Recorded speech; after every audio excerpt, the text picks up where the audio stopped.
Challenge accepted.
Hey guys, I hope we're all doing well, staying safe, enjoying the weather.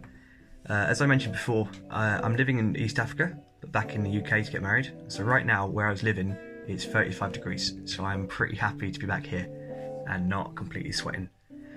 My question to answer this week is, how do we stay close to God? Which is a wonderful question because it focuses on the most important thing in our lives in this world, which is our relationship to God. And for me, I want to suggest two things. The first thing that I do is I remember about my relationship, I remember the gospel. So I start at the beginning. As a human, which we all are, I love to sin. I love to be a hypocrite. I will tell people not to gossip about me, but I will gossip about them. I will tell people not to be greedy, but I will eat all the food. And I will tell people to be patient with me when I'm late, but I will be angry when they are late. And this is my nature. This is what we all do. No one is good, no one is perfect, we're all hypocrites. But the problem is the Bible says to be perfect. So if I'm going to make all these mistakes, then I'm not following the Bible, I'm not perfect. I'm a sinner. And if you have sin, when you die and you're judged, you don't go to heaven. It's the opposite. And if that was the end, then that would suck. But it's not.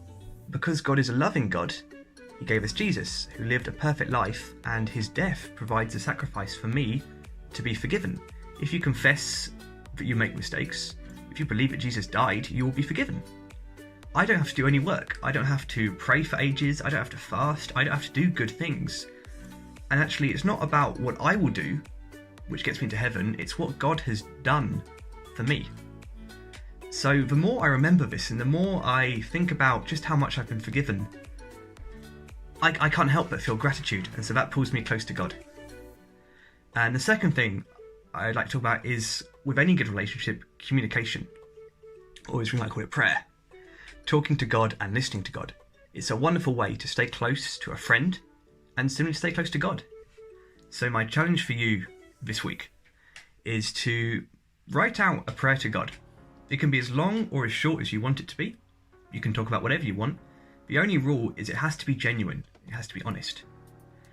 And a second thing is I want you to listen to God. Try and spend a few minutes just in complete silence and ask God to speak to you.